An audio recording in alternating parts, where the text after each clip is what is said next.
auto racing, but we're happy that you're here to watch the Hawks again. Big win for us last night, 7-2 against a quality top 20 team in the nation. Coach, talk a little bit about that win. So we started out pretty solid, rolling 4 right away. And I think we outshot them in the first period almost 2-1. And then, the second period, we battled through some, ill-advised penalties. We were able to get away at 5-2 at that point. In the third period, we were playing it as, 4 5-minute periods, just taking it, 5 minutes at a time and winning battles the whole way along. So up and down, I thought we played an exceptionally well road game. We got solid goaltending, and I think most importantly that you take away from this game is we were pretty solid in our defensive end. I think we won battles, and finally some goals were scored, which is really what we were missing in the first half of the season. So looking to get 2 back-to-back. We haven't really done well scraping 2 of them back-to-back, and it's hard to win on the road, especially against a team that is not willing to lose 2 in a row. So it's going to be a good battle today. Yeah, I thought the key yesterday was our forecheck early. We got to our game, we got pucks in deep, and we've got a lot of quick bodies and support on the play, and we're able to control the play pretty well. I would say 5-on-5 as a team yesterday. We killed off, I can't even remember, at least 5 to 6 minutes down 2 guys, only surrendering a goal in a period which we were shorthanded at least 60% of the period. So, we'll build off that today. We'll be better. We'll be smarter and try and stay out of the box. We know today Delaware is going to come at us hard. I mean, it's a good hockey program. It has been traditionally. We embarrassed them in front of their home fans last night. I can say that. Yeah. And we know we can expect their very, very best today. So, Coach, how do we prepare for that? So, I mean, some subtle changes in the lineup, going with a little bit of size with Jacob Gray, and I think we're going 7 defensemen, just to have the extra pair back there to battle through the road game. And we're going to keep forward with the forecheck. We're going to stay very aggressive, change it up a little bit at neutral ice, and just do a little subtle trap. But most importantly, we got to keep our feet moving and just keep the momentum that we had periods 1 and 3 last night, and just repeat. Wash, rinse, repeat. Wash, rinse, repeat. And as we head from January to February, we have to be heading in the upward trajectory. So. This game's as big as any, in that path to nationals. So, 2 big road game here, 2 big road games next week, all top 20 teams, and it's time for us to start climbing up the national rankings as well. And I think a key to that's our special teams as well. Our special teams were very good yesterday. We put a couple in on the power play, and of course we killed off the lion's share of the time that we were shorthanded again yesterday. So today we're going to go with a different goaltender tonight, Nathan Gates. You want to talk a little bit about Nate? Gates has been great for us. From last year, he's been with us 4 years. Very steady. A little different persona than when Moose is on the ice. Moose talks a little bit and controls the play with his verbal, a lot of his just emotional cues. Where Gates is just very steady, makes saves. Slows the game down when it needs to be and keeps it moving when it should be.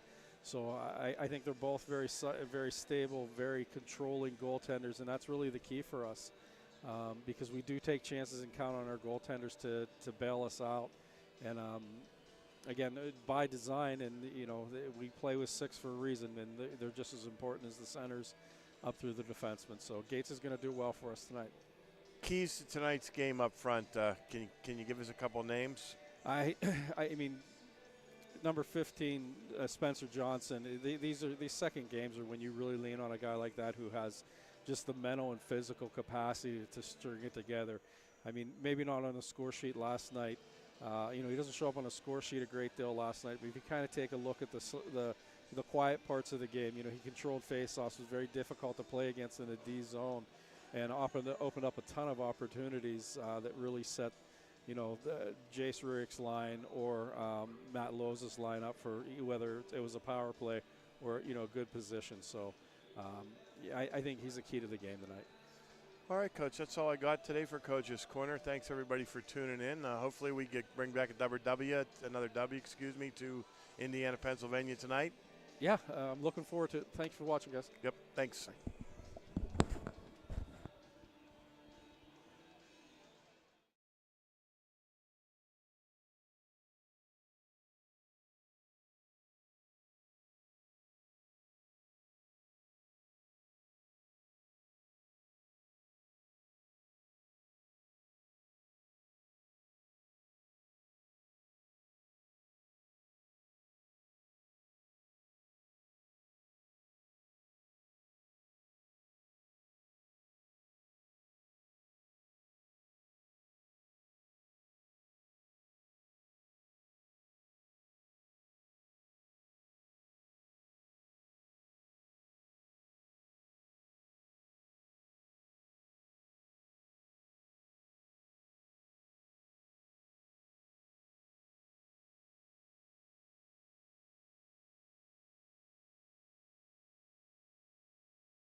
I am.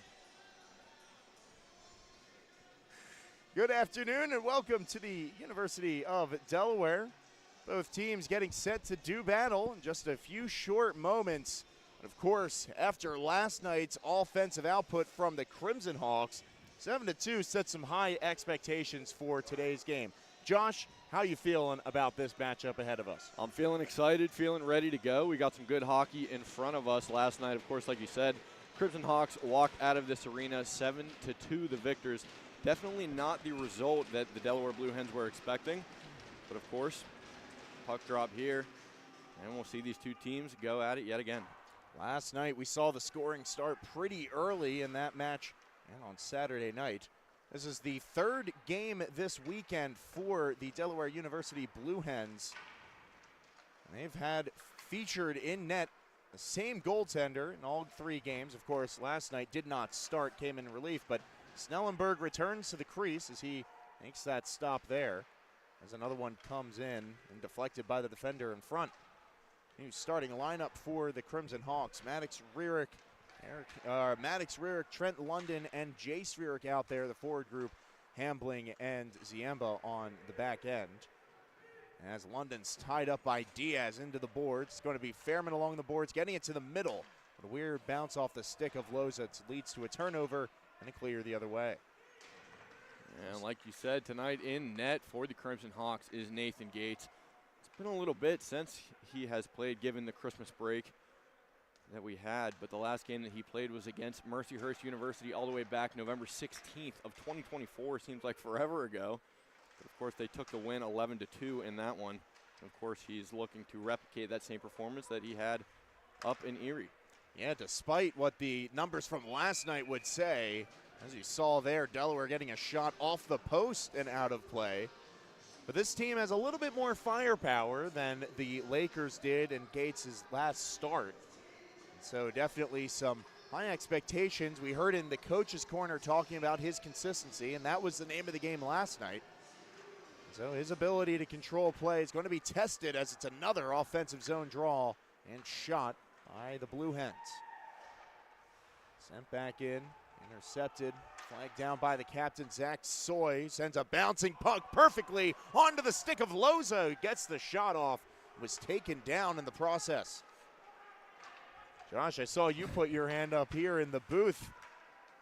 Yeah, what a crazy sequence there, and seemingly out of nowhere, very similar to the goals that we saw last night. Right, yeah, I was definitely expecting a call on that one, as of course it was Matthew Loza all alone one-on-one. Certainly not the guy that the Blue Hens coaching staff want to see one-on-one.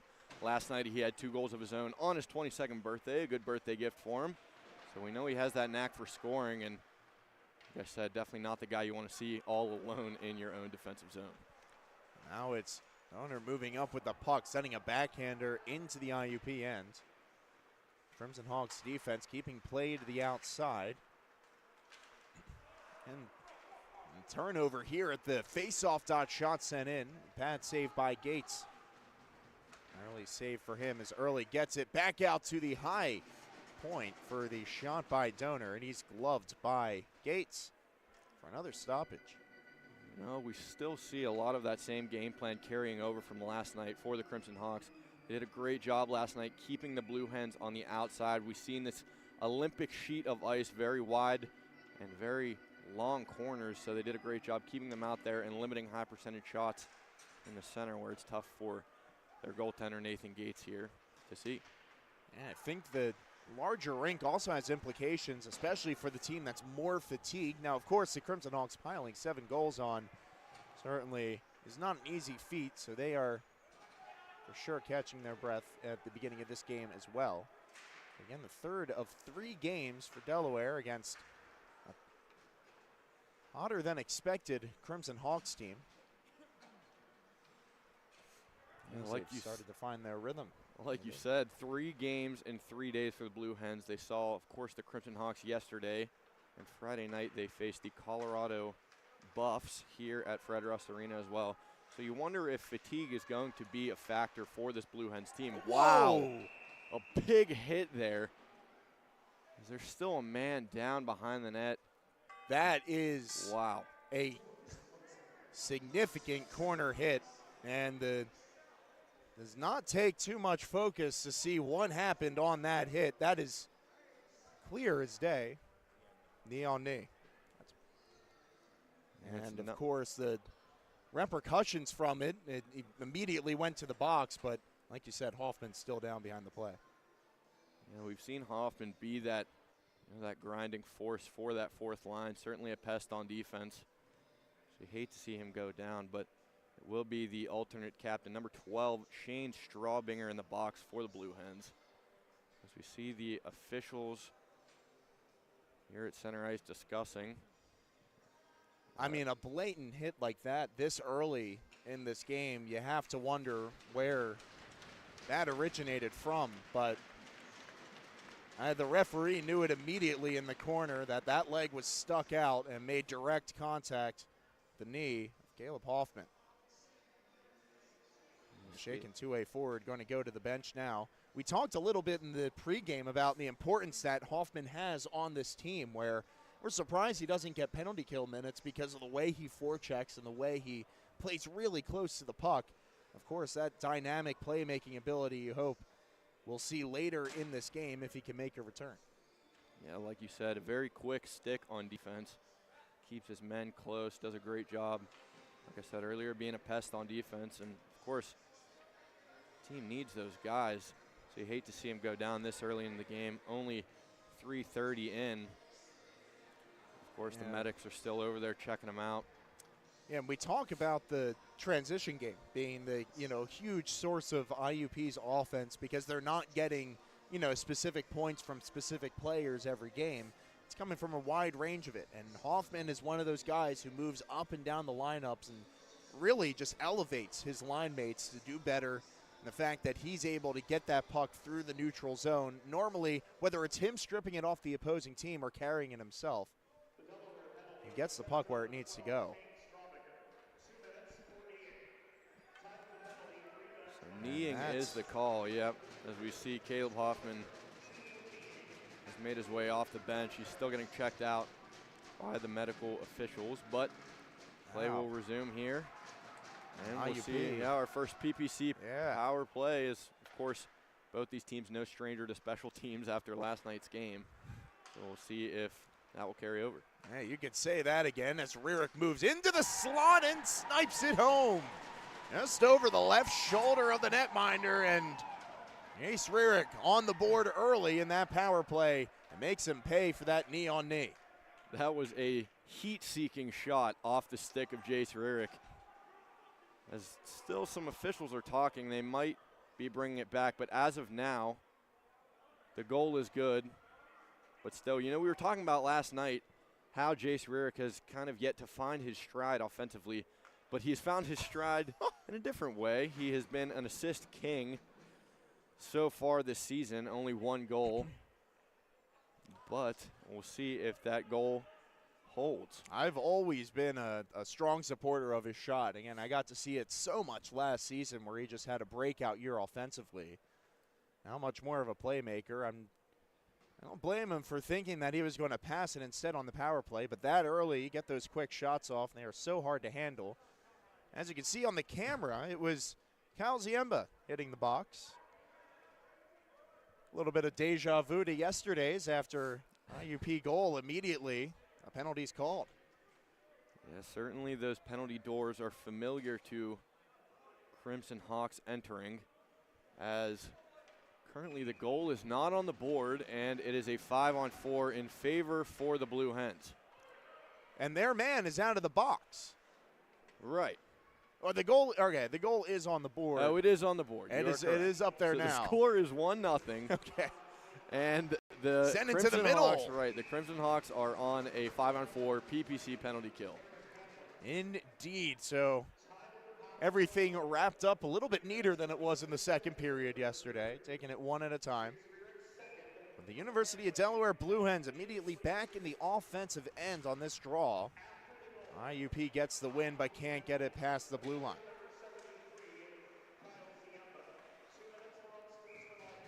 Shot into the glove of Gates. The official announcement coming through. That's why we got a little quiet there.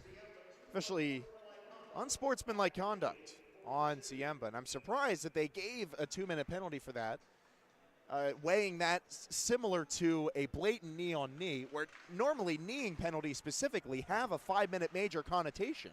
This should be 4-on-4 hockey here regardless. But the officials on ice disagree. And of course, it's their word that goes. The shot and the save by the best penalty killer out there, Nathan Gates. He stands tall. Makes an adjustment in the shoulder region. Let's make sure, keep an eye on that, make sure he's good for the rest of the game. Just over a minute on the PPC penalty kill. The Crimson Hawks on their heels. And they get their stick in there to poke it away. Sent to open ice. It's Rodriguez catching up to it. He has Berg at the point. He takes it forward, and he'll leave it for the winger cycling up. Mahoney takes contact, and the point shot batted away by Gates this way. Now over halfway through.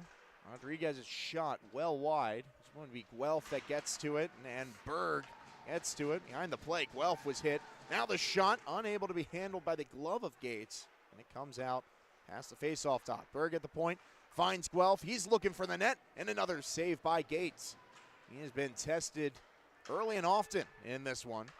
Now Berg from the point, and a beautiful block shot by Hunter Fairman in front. Now Guido.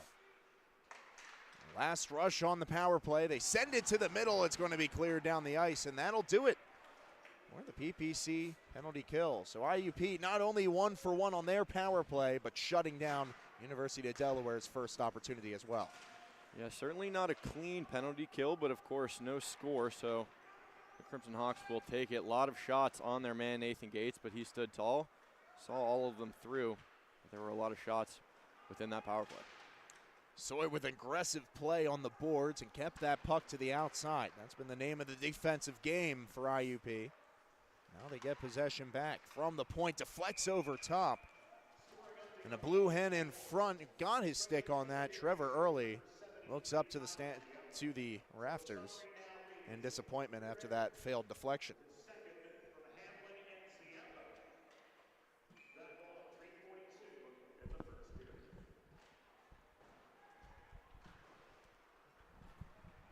Sent up ice through the neutral zone. Now Anfinger sends it forward. It's going to be Ziemba getting to it. Handing it to Rurick behind. He sees London on the left wing. The Blue Hens doing a much better job at getting to IUP in the neutral zone. That's where they generated a lot of speed in last night's matchup. It really took the Blue Hens out of contention. That's not a game that they can play, especially with 120 minutes of ice time already under their belts. Out to the left wing this time to London and out of play. Yeah, and you know, I like what you said there about it not being a game that Delaware can play. We see that they have a couple of fast guys. Their top two lines have a lot of speed, but from top to bottom, they have a lot of size and they play very physical. So the speed is certainly a way to out-threaten a team like this, and the Crimson Hawks certainly use that to their advantage. And they did, but tonight they are not getting the same space as they had, and those stretch passes like that normally on the money. Instead, it gets deflected by an aggressive Delaware front. Along the boards, it's going to be Gray keeping it in the zone. Jacob Gray springing a man behind the net, trying to find Boker. Unsuccessful in that attempt. Sela steps up with the play, and he'll send it to the corner. Connor Winsky chases, and he is hammered into the board. Gray takes a seat as well. And the Blue Hens have come out swinging in this first period. Another huge hit along the boards. It's really been going both ways, though. Yeah, and, kind of as I mentioned it, the physicality is the way that these Blue Hens typically play, but last night they were unable to get their foot in that door. And certainly they're making sure that it's known here tonight that they're going to be using that physicality whenever they can. And an opportunity here for Fairman to show it off as ties up his man behind the net. A little bit of a scrum. We saw a couple of those in the second period. Of course, a lot of those were accompanied by whistles. And by the end of it, both teams did get their fair share of penalties both ways, but the stretch of the second period for the Crimson Hawks, certainly something that they want to avoid being over physical with and possibly drawing a couple penalties on themselves. Handling up the middle, finds Miller, and the blade tips it into the offensive end. Now to his defensive partner, taking it, Strawbringer, and he's hit by Miller. Now Guido right into the glove of Gates, saw it all the way. High speed shot, even faster reaction from Nathan Gates. And keeps us a 1-0 game. And Nathan Gates doing his part so far in this one, reaching about the halfway point, close to about the halfway point of the first. You know, we've seen the numbers throughout the season for him, around a .907 save percentage. A beautiful play by Guelph to get that to the man in the center. And we'll see who leads this lineup out, but it's going to be, yes, it's going to be Mahoney, the centerman, who had a couple opportunities by the net last night. Now he's able to bury it on a rebound, but again, the beautiful setup by number 21 right off the faceoff, danced inside. Not much the goaltender could do one-on-one. Yeah, Mahoney has been their guy throughout this year. Last night he was a little quiet on the score sheet, but throughout the season he has been their main goal scorer with 15 goals and 34 total points in 21 games, which makes him the team's top finisher. So certainly it keeps this Delaware team competitive whenever he's out on the ice. And there he's still trying to turn the puck over in the IUP zone, and instead in the neutral zone it's sent forward. There's Johnston receiving that hit, sending a counter one the other way. Heard him highlighted in the coach's corner as well as one of the main guys this offense can rely on to play the gritty game and come out with the win in the second game. That one into the blue paint, immediately out. Now up is Guelph. Sends it to Rodriguez on the near side. Saved by Gates. He stayed in front of it. It was the mask that got a piece of it. And some adjustments here. University of Delaware did have 6 skaters out there for a couple seconds. No call as they controlled in their own end. Sela now to the corner. Gets the puck moving to the outside. A smart play to keep it away from the physical play, but it's kept in at the blue line. Skating really hard, the University of Delaware forwards are at this moment. Keeping it in the zone, and deflects off of Sela's stick and in on Gates for another stoppage and a whistle. Now in a tied game.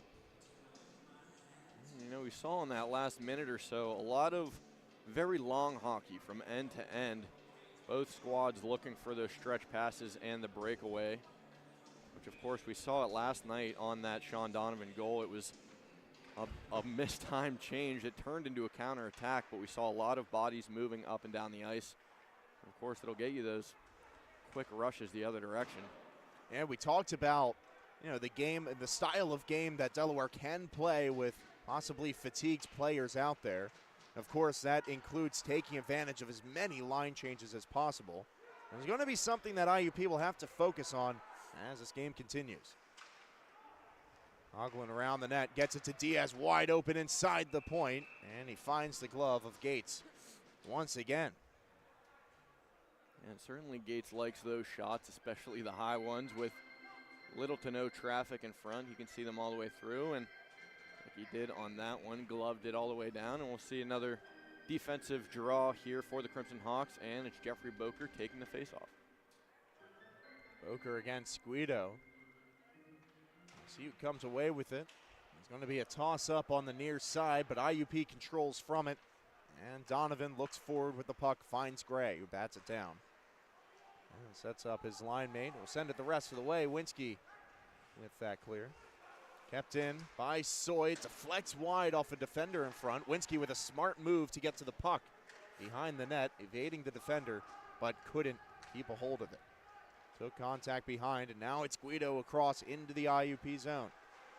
Donovan does well to keep him to the outside. Still playing well to keep him along the boards. Finally, the pass comes this way to Donor. Donor's shot deflected off of Gray on its way to the net, but directed wide. Dozen leaving one for Lowe behind the net with a beautiful pass to find Dunner. Steps up with it and a screen shot with the IUP forward in front. And Gates couldn't see it until it was behind him. It's Donor making it a 2-1 game. 2 straight unanswered. Yeah, it looked like from this angle that shot sort of went between the legs of forward Jacob Gray. We know he's got that size on him, so it's definitely going to be tough to see the shot from behind him. Of course, he picked his spot and found it behind Nathan Gates. Like you said, 2-1 is the score. I believe the man taking credit for that one is the captain, Riley Donor. Yeah, some of your taller guys out there on the ice, much as you want to get them in front of the net to block shots, sometimes, of course, they have the adverse effect. And we already saw them try to take the screen shot earlier in that shift. No surprise that they try it again, this time with some success. 2-1 the score before we hit 8 minutes left in the first period. Sent behind that, he's able to track it down and find his right winger Guelph. Has Mahoney and Rodriguez as he goes to the middle to Mahoney, and Gates got a piece of it. Didn't know where it was, but he was able to cover on a second look. Yeah, sort of a weird look there, like you said. It was Mahoney streaking down, and I believe that it was Gates. I believe that it was Gates that was expecting a tip from the stick of Mahoney. But of course there was not one, so he seemed a little surprised off that shot. But regardless, stopped it, and we'll see another defensive zone draw for the Crimson Hawks. During that break, about, let's say 15 seconds just ticked off the clock here at the University of Delaware. We'll see if there's an adjustment in that area. But as it sits right now, the scoreboard in here reads just over 8 minutes. Let's play in the first. 8 minutes and some change. Around, he takes it. Looking for option is Rule. He's checked along the boards by Hambling, who ties him up there. And now 2 more. Representative from each side joins the battle, trying to push it out to the blue line. Early comes away with possession, but gets out of the zone. Kept in by Miller. Good forechecking play by the forward.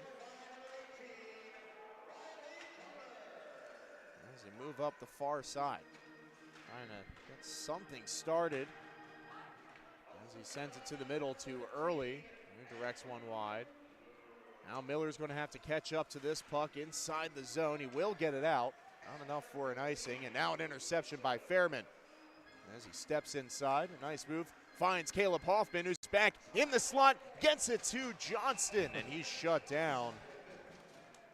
Another play out of seemingly nowhere that turned pretty dangerous for IUP. You know, just as we were saying when Caleb Hoffman left the ice, this is his first time back on the ice, and immediately when he hops back on, there's, of course, that odd man rush there, and love to see that look as he's back out, ready to go and healthy, and he'll get right back to his game.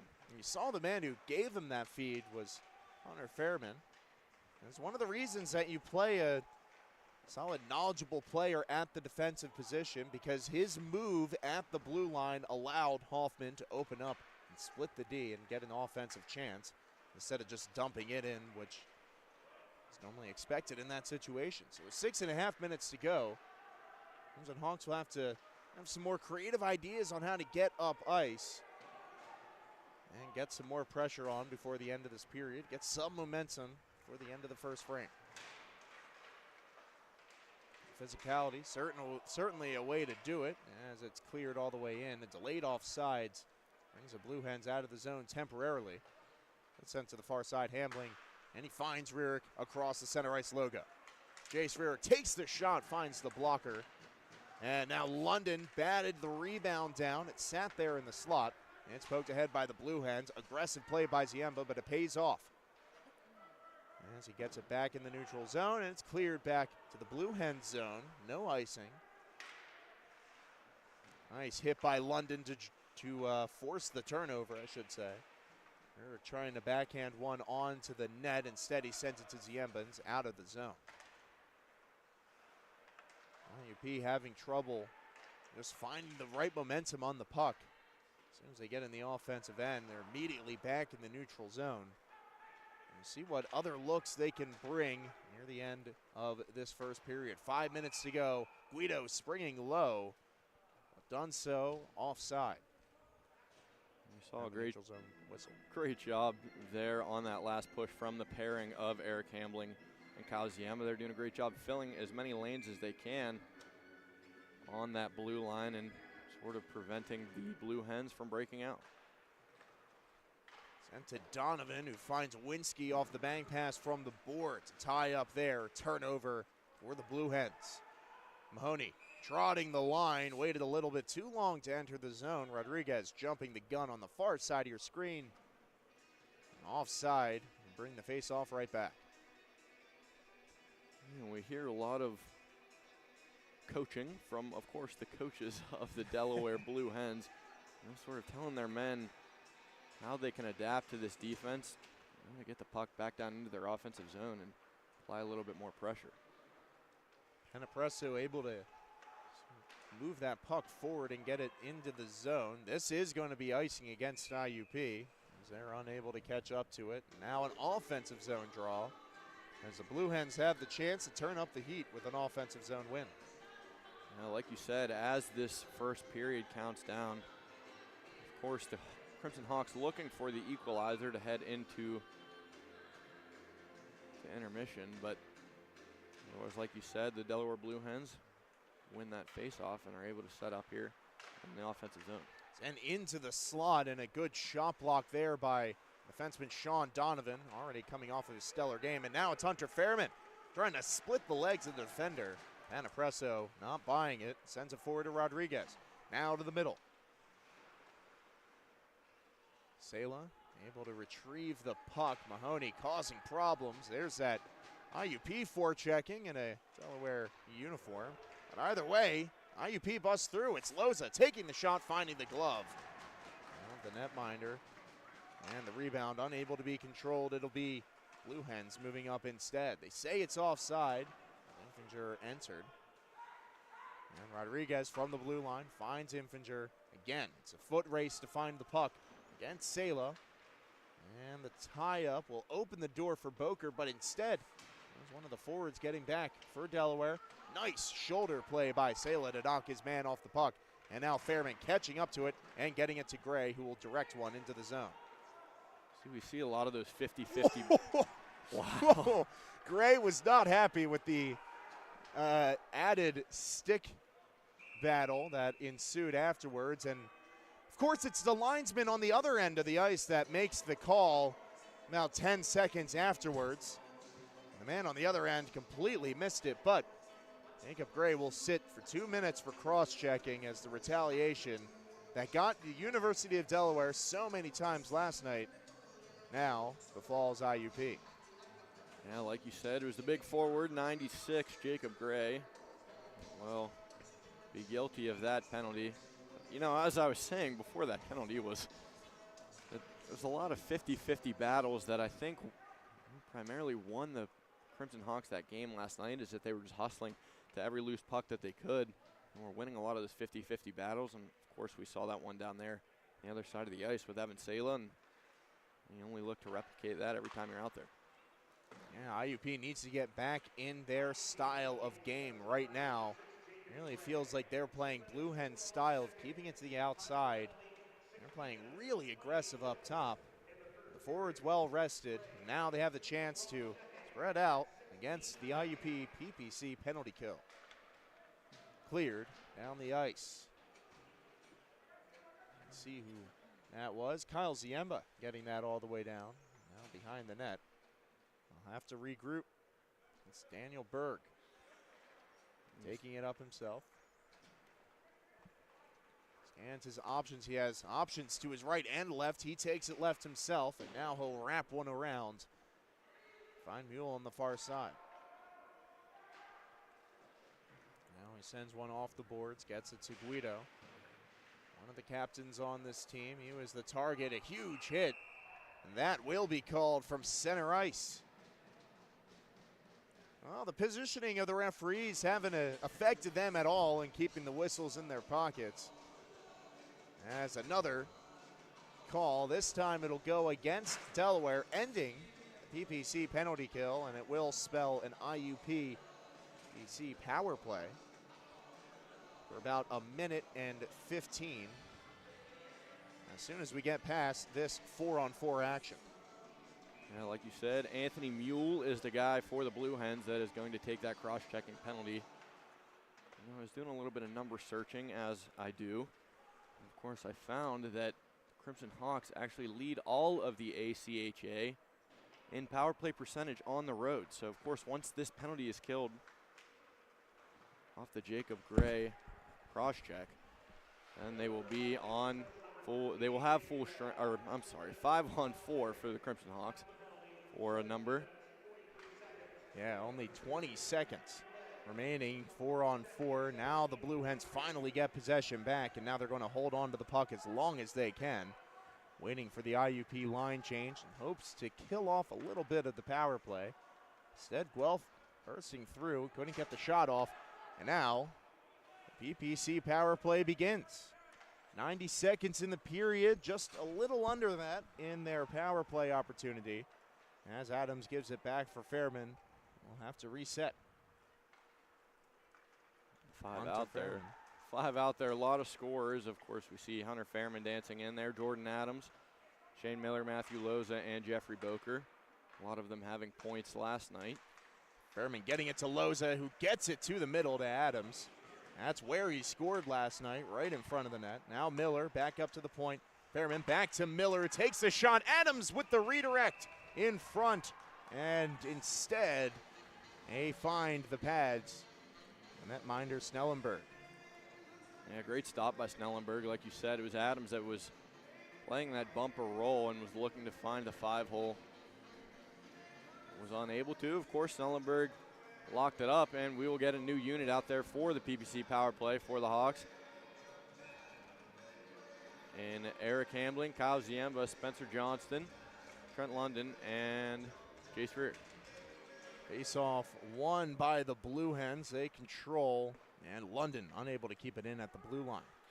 Just about a minute remaining in the period, 30 seconds on the power play.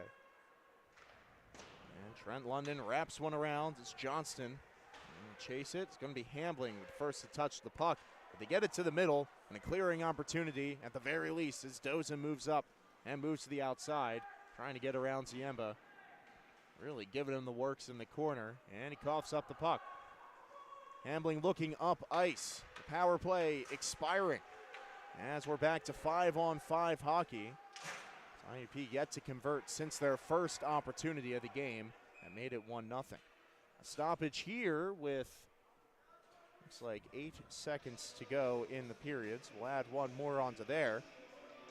An offensive zone draw for IUP. Maybe get something set up quick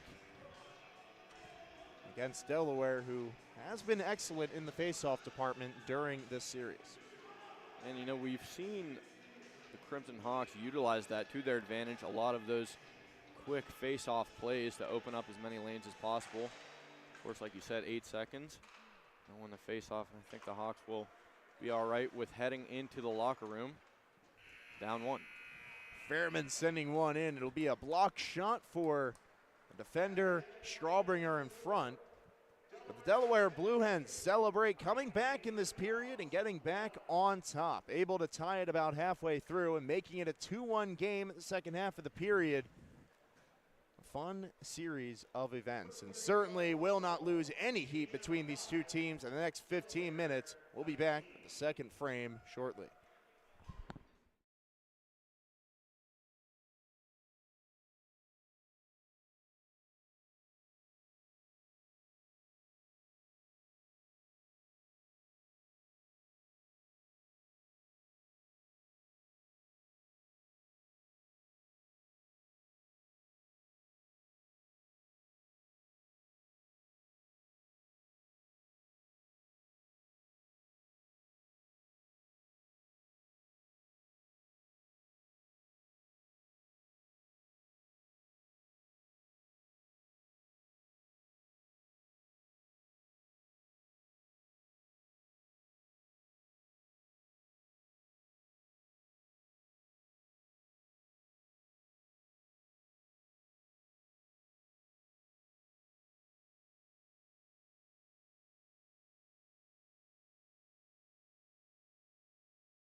welcome you back on this Sunday afternoon at Fred Rust Arena, Newark, Delaware. University of Delaware hosting the IUP Crimson Hawks, and they lead 2-1 after the first period of play. Face-off won and sent to the outside. See what adjustments both teams will make heading into this period. As the Blue Hens already on the attack, gets the shot off in the slot, and Hambling topples over a man and, well, comes down on top of him as well. And we know Hambling certainly can use that size that he's got. He'll show off his handles a little bit too, but he'll lay that man out. Shot, another one right into the middle of Nathan Gates for a stoppage with 19:25 to go in the period. You know, we saw a little bit of a different game plan that the Blue Hens were trying to come out here from last night. Last night they were looking for a lot of point shots, looking for the tip-in front of Shane Paremba. Of course, stood tall on the majority of them, but now they're looking to work the Crimson Hawks defense around as much as they can and look for those lanes up the middle. Yeah, a lot more shots for the Blue Hens in this game than they had at a similar point last night. As Dozen moving laterally at the blue line, gets the pass off to the far side. Now behind the net, Guido sends one to the middle, is blocked by Donovan in the lane. Now Donovan stepping up with the stick again, and a bouncing puck finds its way to Lowe, who's wrapped up. Now Dozen takes a shot, another block shot by Donovan. Now a backhander will go all the way down off the stick of Fairman. Not enough juice to get the full icing. Of course, in a standard regulation rink that more than likely would have passed. Of course, bigger dimensions here, completely different battleground.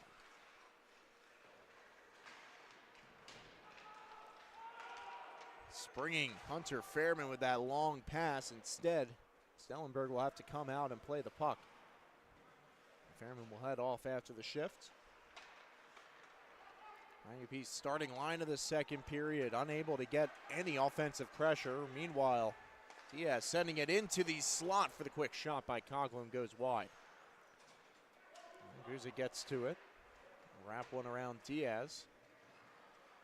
Coughlin trying to step up for it. Instead it was Sela playing aggressive with the stick again. He had a phenomenal first period in the defensive zone. He makes another play getting it through the neutral zone. But the blue line, as far as the Crimson Hawks have gone with possession throughout this period. As he steps up for the shot, hits the outside of the post. Coughlin, that is. And now Hoffman evades the hit along the boards and steps up on the play. We're seeing the Blue Hens sort of adopt this, this play style that the Crimson Hawks certainly show a lot, even when they're on their home ice. And they try to replicate that stretch pass and get the odd rushes moving the other direction, and certainly their tactic from last night was ineffective, so they're trying to switch it up and play a little bit how the Crimson Hawks do. Yeah, have done a good job of that in the first period. Now in the second period, forward line's trying to get something started. Adams trying to find his way inside, and it finds its way to Johnston for the doorstep shot. Now directed behind, and it'll be the Blue Hens defense getting possession from it. Bouncing puck to the red line. Ziemba able to assess that properly, and he hit that on the wrong side of the blue line. They're not going to call offsides. Of course, the Blue Hen bench that was in sight line had no problem with it. That's his natural. Johnson going to backhand one all the way around, so an IUP in the midst of a line change. As it'll instead be Burke sending a backhanded pass. The man wearing the C, Riley Donner, one of a couple who are wearing that for the Blue Hens. And just drops it for the shot, and the save off of Yancey's shot. Schauberger sends it this way to Rodriguez off the bench. And instead, he's unable to handle that puck as it goes out of the zone. The referee takes a tumble, and a huge cross-check behind is going to draw a call. IUP back to the PPC power play after Rodriguez, for the second time in 2 games, with a huge boarding hit. And he will sit once again. Yeah, we saw that sequence. We saw the official take a spill in front of the penalty box, and we saw, like you said, Rodriguez take a penalty similar like that. Falling victim to it last night was Richard Wild, who was out of the lineup tonight. But Rodriguez is back in the penalty box for that same call. So a huge hit in the beginning of the first period that sent Hoffman down. Another one along the boards draws the penalty. Well, too much roughness as Fairman thinks about the shot. It was blocked in front with 4 IUP skaters in the area. Beautiful pass to find Fairman. Now the one-timer to Miller, sends it to the middle. And Adams off the mark, trying to receive that one. The Blue Hens playing a lot more congested in the slot, and IUP trying to take advantage, getting it to Miller. But it was just off the mark. Dozen into the middle for the clear shot and the clear save by Nathan Gates. Able to shut down Strawbringer, trying to get that shot off in transition. Another defenseman stepping up and applying pressure. Yeah, great job by Hunter Fairman there. As you saw him in that 2-on-1 situation, he did a great job sliding down and taking away that passing lane.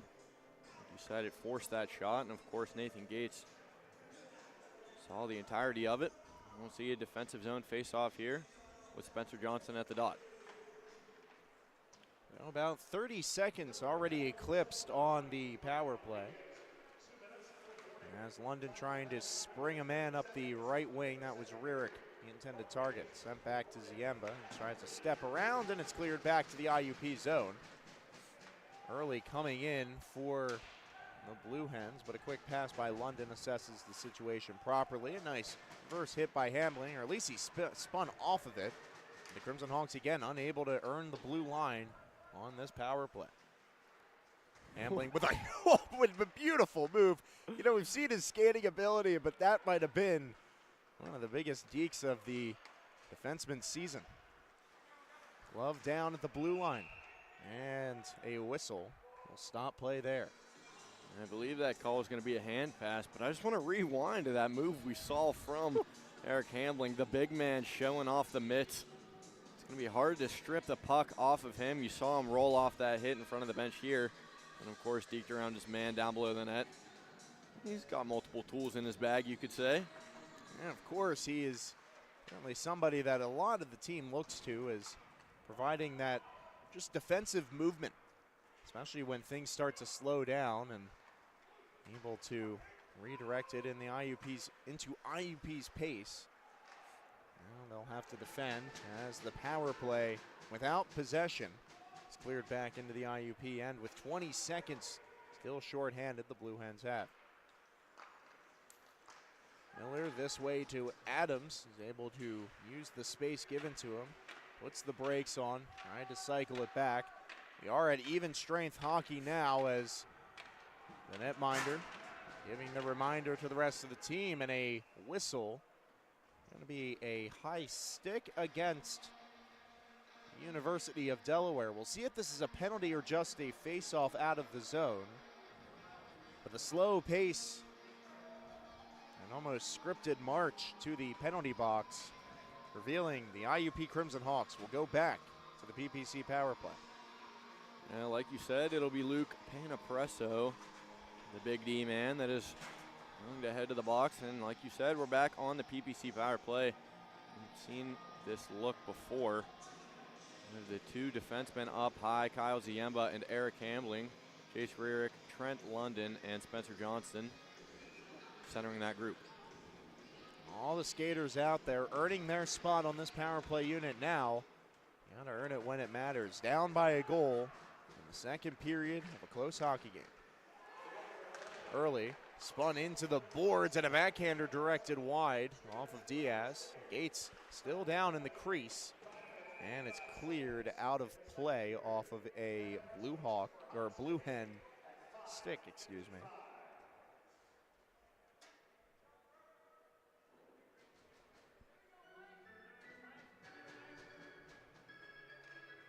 There's some discussion here in the IUP ends. IUP will have plenty of ice to work with if they can get the face-off win here.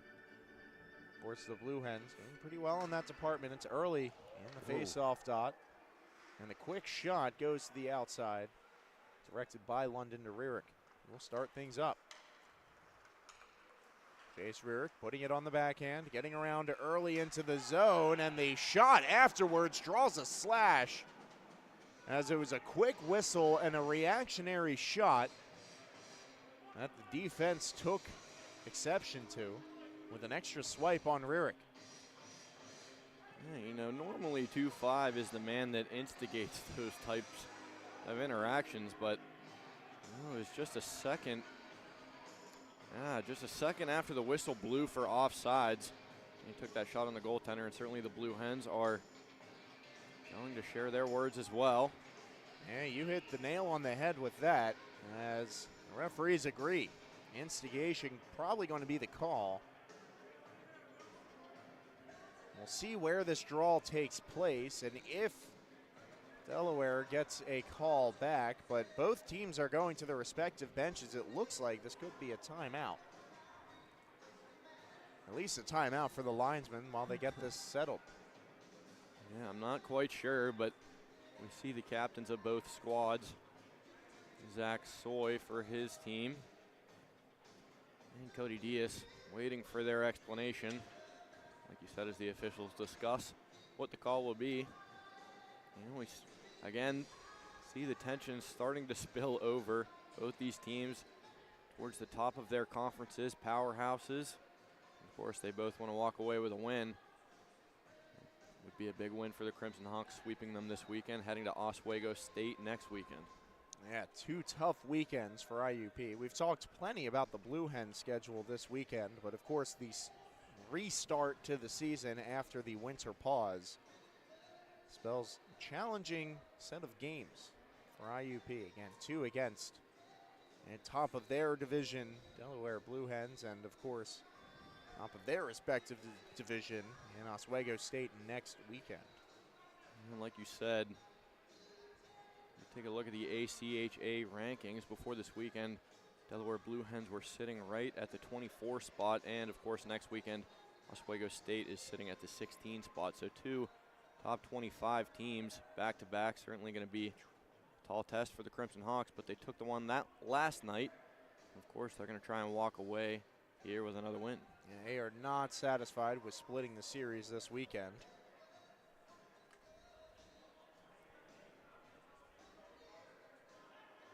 Still some discussion with the officials and the clock operators as Soy giving his input as well.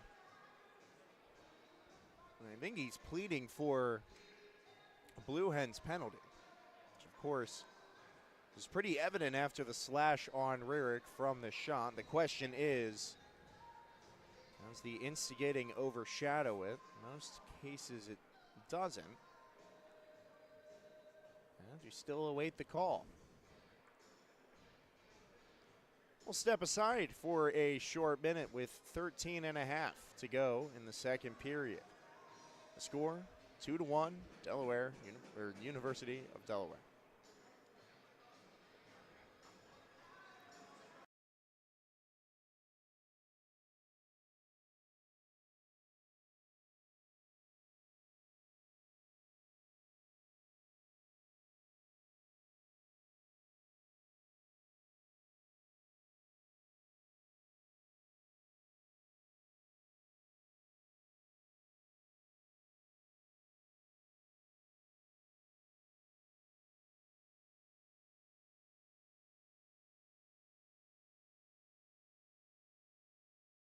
yeah, I forgot about that penalty. So the Crimson Hawks and the Blue Hens now finally separating from the scorers table as we receive some confirmation of what's going to be happening off of this draw. Currently sitting is Jace Rierick for 2 minutes, and that undoes the PPC power play. Then Crimson Hawks special teams, no rest. They'll have to kill off an additional about 30 seconds of Rierick's penalty as soon as Delaware gets Panapresso back. Right, we saw how skilled that penalty kill, the penalty kill units in general war last night. We saw 6 minutes of 5-on-3 hockey. Of course, the Hawks only allowed 1 goal during that time. They did a great job holding their structure as always, clearing the puck when needed.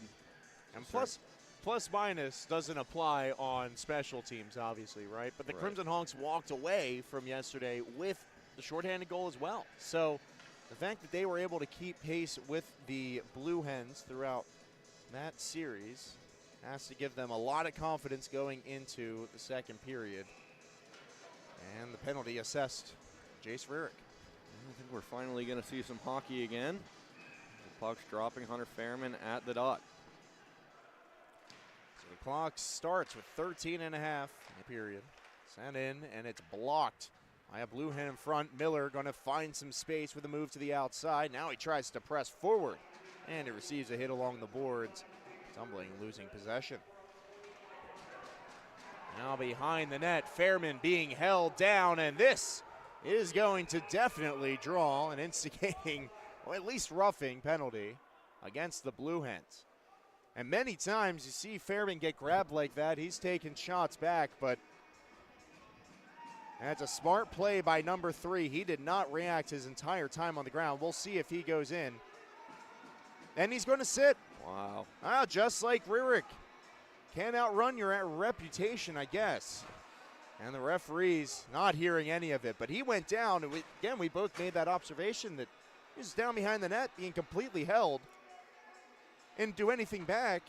And there's nobody sitting for Delaware. Right, yeah, that's a surprising call for me up here. As Hunter Fairman still showing some emotion. A clean hit behind the net, it was. And of course, it was the Delaware Blue Hens that reacted. But there's going to be no men for them in the box. Still Panapresso in the penalty box from that original minor. As we're going to see Hunter Fairman leave the ice, I believe. So the man that was taken down, held down on the ice in that last sequence, that drew the call, that brought the arm off, was just motioned to leave the ice surface. Meanwhile, on the other end of it, nobody serving for the University of Delaware. What a show that these officials have given us this weekend. Wow. You see the man, the Swiss Army knife he is, certainly a crucial part of this offense and defense for the Crimson Hawks. He's going to be out for the game. We see Trent London go back into the box. He's going to serve the rest of that penalty for Hunter Fairman. But yeah, that is very surprising that the Blue Hens also are not receiving a call. We see Panapresso getting anxious in this box. He's ready to go back out as well. He's been in there for quite some time.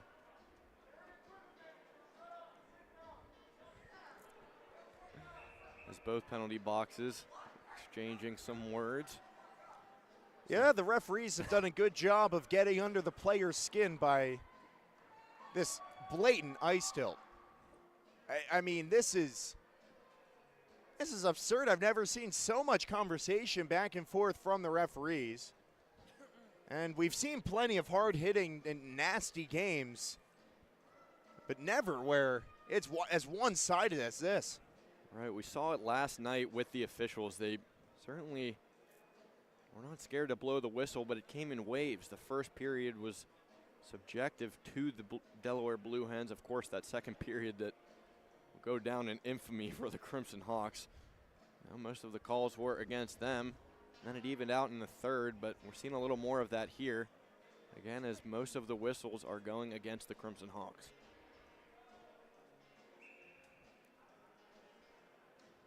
An absolutely absurd unfolding of the events. 4-on-3 hockey. And it's going to be a clear by Johnston, poking that one down the ice. A great show of hustle there from 15 after a lot of whistle debacle, showing off the effort and getting that poke into the defensive zone. Guelph sets up Rodriguez. He's blocked to the corner. And Guelph gets back to the puck, sending it to the blue line.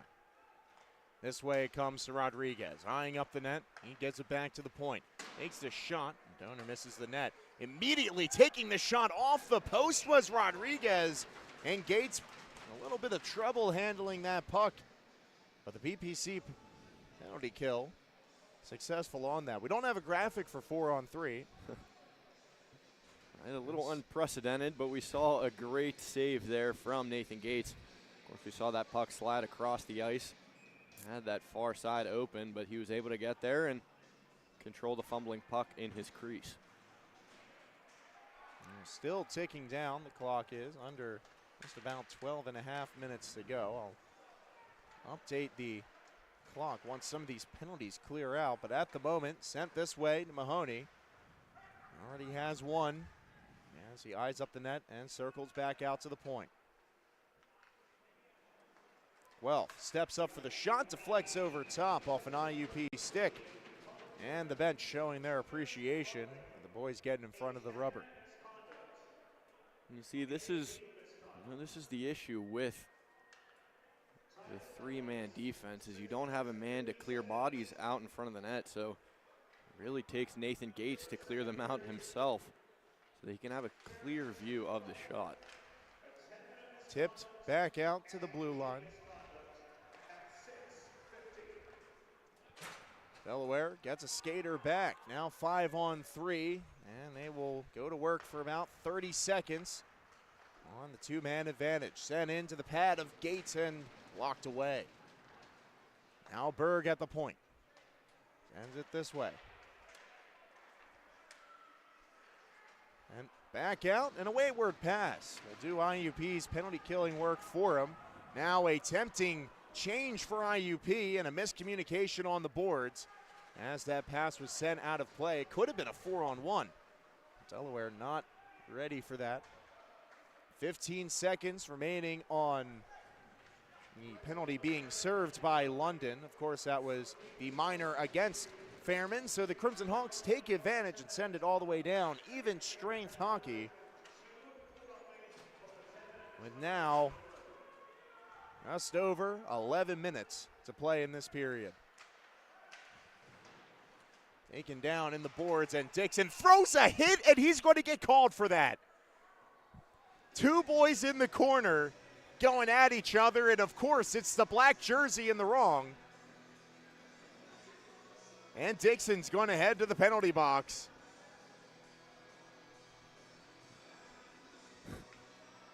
What do you want to say? What do you want us to say in this situation? Oh my days. I mean, wow, Spencer Dixon, of course, being escorted to the penalty box. Like you said, finally got to full strength, but these Hawks cannot catch a break. So he goes in there to hit the man with the puck. Of course, they are going to deem that illegal. Oh my God. And we'll head back onto the PPC power play. Getting a little deja vu from the second period of last night. A lot of penalties dished out against the Crimson Hawks, and I'm sure there are more to come. Tipped away. It's going to be Miller clearing this one out of the zone. Just as fast as the Crimson Hawks killed off a penalty. Of course, they go back to the PPC penalty kill.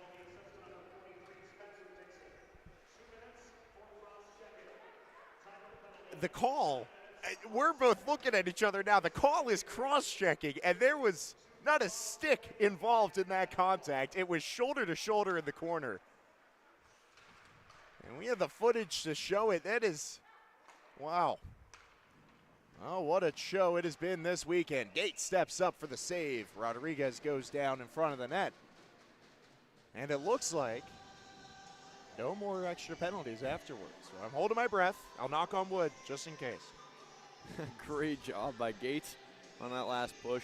Of course, we see the Hawks in that box formation on the penalty kill, trying to eat up as many lanes as possible so the Delaware Blue Hens have nothing to work with. Rodriguez sees just that. Nobody available in his lane, so he keeps it to the outside. Finally gets across, and a beautiful blocker saved by Gates, but it deflects in off a man in front. Great first attempt, but the second try to get it to the front of the net deflects into the net. A great initial save from Nathan Gates. Kept it out, but the fumbling puck. We had Crimson Hawks had plenty of men in front, bounced off a skate and rolled in for an own goal. Advances the score from 2-1 to 3-1. But of course, the doors were open for the Delaware Blue Hens, excuse me. Literally and figuratively. Of course, that door was swinging open for the Crimson Hawks penalty box. But we're back to full strength, I think. Oh, spoke a little too soon. All right, there we go. All right, the puck's dropping. We're back to full strength. See if the Hawks can get back on their way. That is second time in 2 nights we've been speechless on a call, and a goal has immediately ensued. Now that contact that was, again, started with the University of Delaware, uncalled in the faceoff dot in the opposite end. Now it's Early moving up, and he'll swing it to the outside. Infinger steps up on the play, and it's Maddox Rearick with the interception. As his brother Jace, now London tries to find him with the centering shot. The puck was still loose, and they called the whistle early. Oh my days, we should just get in the bus and go already. Wow. Lots of bodies still tumbling over there in the corner. Saw a couple Crimson Hawks start to celebrate as they believe that goal went in the net. That's because it did. Of course, the officials blew the whistle early. What's the cherry on top? It's going to be Maddox Rearick sitting for IUP. How dare you try to play with a loose puck after it's already been decided that it's dead? Looks like we're going to see some Blue Hens go to the box as well. And you know, rightfully so. If that whistle was as quick on the other end, it would be a 2-1 game right now. And that's exactly the point that IUP is making right now. There's 2 men heading to the box for the Hawks. Well, why not? Throw another one in. He said as Maddox Rearick and Zach Soy are going to head in. Also in the box for the Blue Hens, it's number 12, Shane Strawbinger, and number 14, Louis Ruel.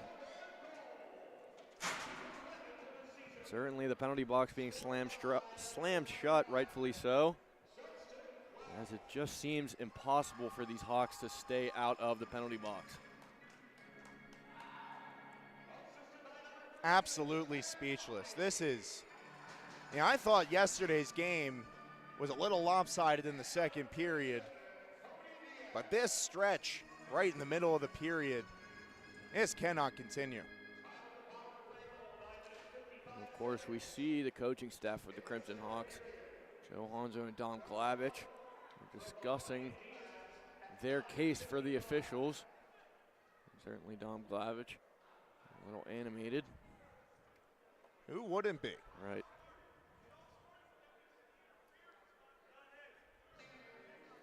Well, some added discussion down there. We will,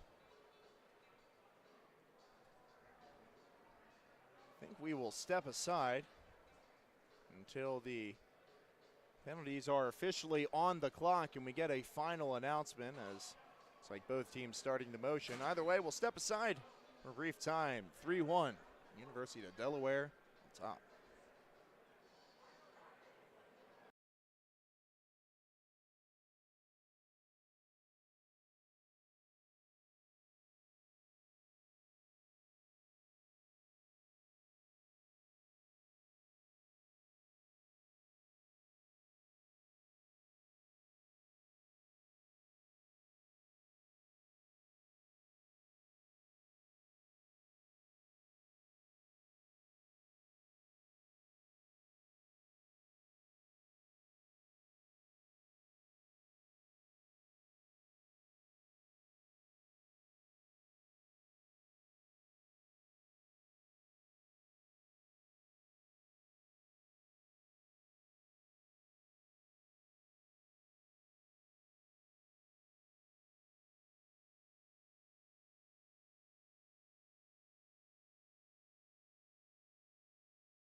So now the penalties seem to have finalized an ejection on the Blue Hens side as well. The Crimson Hawks still end up shorthanded in the situation. Of course, all those penalties called against them stacking up.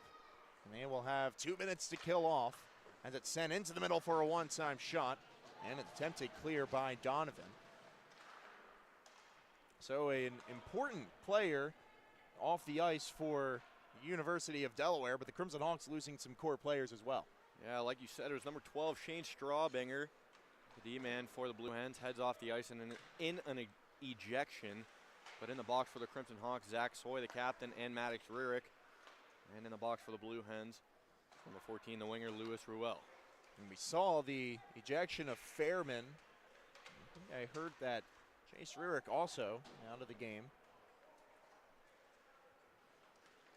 He was in the middle of it after the goal that was disallowed, and the shot went wide. We'll see. But currently on the board, it's Jace Rurick sitting and serving the minor. 2 minutes. No call yet from the arena on what that call specifically is. As Guelph moves it around the outside with a nice pass to find his point man, and the shot out of the way. Ty Burkett gets to the puck and clears it out of play for a whistle. Now, like you said, a man down for Delaware, a defenseman. And it is Jace Rurick off the ice along with Hunter Fairman. So the Crimson Hawks are losing 2 forwards for the rest of the game. An unfortunate situation for a team that already tried climbing back in this game and now have to focus a lot of their efforts on killing penalties. Similar to last night, except they do not have the lead heading into it as they did yesterday. Then all the way down, stick up in the air in the IUP zone, no call. We'll play on. Delaware out of their own end. This way, Berg goes, scanning his options in the middle. He sends it to Panapresu. Takes a shot, got it onto the glove of Gates, and the rebound cleared into the Delaware bench. Like you said, we're going to see some new combinations of forwards out there for the Hawks as here's the first line left winger Hunter Fairman and the centerman for the second line Jace Rurick. So we're going to see some of these third and fourth line guys have to step up and fill these roles for certainly some of the scorers of the team that are out. Face-off win by IUP, much needed in that situation, and a bouncing puck just out of reach of Berg. He has to retreat all the way back to play it. From their own blue line, it stays in, and Adams will see it the rest of the way. Anapresso on the far side gets one up, a fan passing attempt, I should say. This is kept in the IUP end. During that transition, Maddox Rurick out of the box, and we're back to 5-on-5. Adams fires one off the iron in the slot. That's been his office so far. Certainly Adams starting to find his scoring touch. 2 goals of his own last night. Of course, his office, you like him taking those shots from there. Only looking to find more. Into the zone, offside. Delaware will have to recoup with a neutral zone draw. The penalties finally coming through over the speaker and does confirm exactly what we said. Rurick done for the night. Maddox Rurick. As they make the announcement there, you just hear it come through. As Jace Rurick done for the afternoon. A slew of penalties called in the second period, and now the Crimson Hawks will be the benefactors of a PPC power play. 2 minutes for them inside the final 7 minutes of the second period. Now back to Ziemba. Now for Loza, takes the shot, kept one low along the ice, and it'll be early. One of the top penalty killers on this team gets a shot off the pad of Gates, and Miller takes the rebound and moves it forward. Loza across the blue line, takes a shot off the blocker this time. Miller making contact in the corner, bouncing puck, kept in by Ziemba, blocker down to the corner on the near side. Now Miller all the way across. One-timer, Loza finds the glove and out of play. And certainly the Hawks got to love that first initial push in the power play as they got a lot of high percentage shots off. Like we saw Matthew Loza taking that one-timer on that right wing. Another one-time pass that time. It was intercepted by the Blue Hens, and another stretch pass to the same area picked off. And Scusa playing very aggressive on that. Was called back on a delayed offside. Deflects out of play on its way into the zone. Another stoppage, this time with 50 seconds to go on the PPC power play. Like you said, we see sort of this staggered look from Delaware Blue Hens defense trying to keep the Crimson Hawks off that blue line. Of course, so they cannot get set up in their offensive zone and add on to that road power play percentage. London with a sauce pass to find Donovan in stride, excuse me. He looks around, gives it back for Hambling, who couldn't keep it in at the point, facing a ton of pressure at that blue line, and now two skaters in there to poke the puck free. Luckily, Donovan back. Get it back to the black jerseys with under 30 seconds to play and the PPC power play. London shot. Rebound goes right into the middle. Prime opportunity, but nobody there to finish it. Now it's 15 seconds on the man advantage. Not too much Crimson Hawks to do coming up here. That one in on goal, and it will lead to a stoppage with 4 seconds left in the power play. 4:57 in the period. Like you said, 4 seconds for that Dylan Causey minor, and he will come back in, get back to full strength. Of course, it's Jeffrey Boker at that face-off dot, looking for a huge face-off win. I think he gets set up, but he's unable to get it. And the Blue Hens control from their own end. A stretch pass up ice, deflects off an IUP stick, so no icing either way, as their man was exiting the box. Mahoney able to find his target. In stride, it's Guelph, moving into the middle, takes the shot up high, deflected onto the glass and around this way. Mahoney below the goal line, does well to keep possession. And even strength hockey. Goes around for Salo on the backhander to Dixon, who will look up ice, trying to find Hoffman, and it had it roll off the blade. Mahoney now stepping up, looking for the shot, shut down by the blocker of Gates. What a great stop by Gates that is. We saw the same vision that Mahoney had from up here, and he certainly had that far post.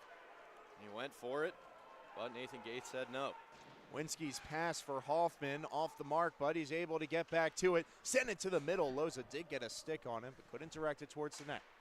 Miller now to open ice as he tries to spring Ziemba behind. And instead it's Mahoney, Guza, and they'll move it forward. Through the stanchion, doesn't hit the metal. Of course, we're all used to that at S&T Bank Arena. Normally that hits. But that hits right there. Kyle Ziemba and Dixon, two defensemen, making their presence known after the whistle. Like you said, certainly would be banging between the rafters at S&T Bank, but we saw some trick shots on that flipped pass. Some words still being shared between benches. But I think we'll finally stay at even strength even after this debacle.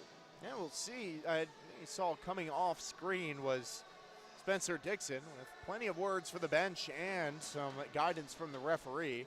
Looked like he was being escorted to the box, but as it stands, the Crimson Hawks still with 5 skaters out there. I'll look to keep it even strength.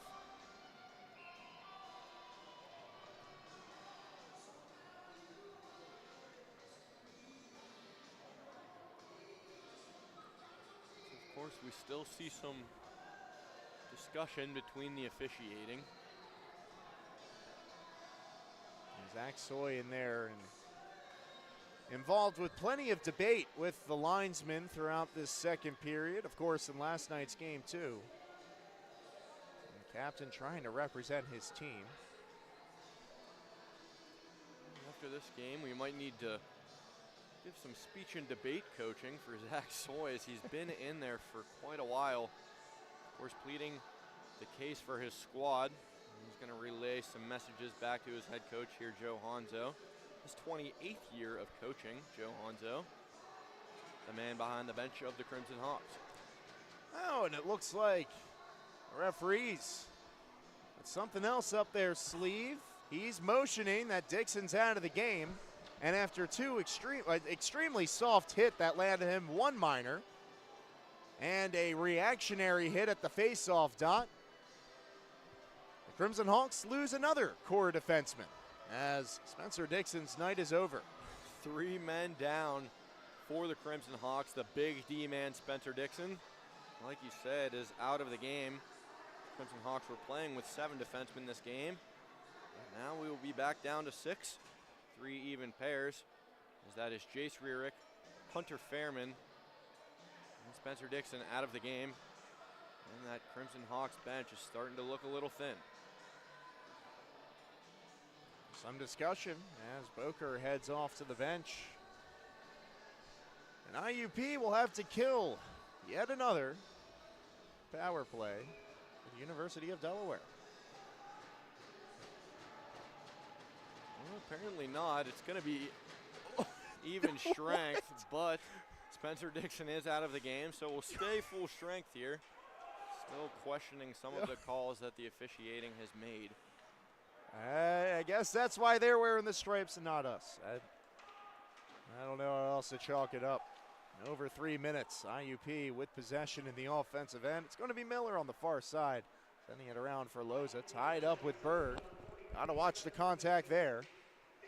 As he spins off, some separation, and Loza comes away with possession with a backhand shot. Very quick opportunity, and IUP taking advantage of it with a close-in shot.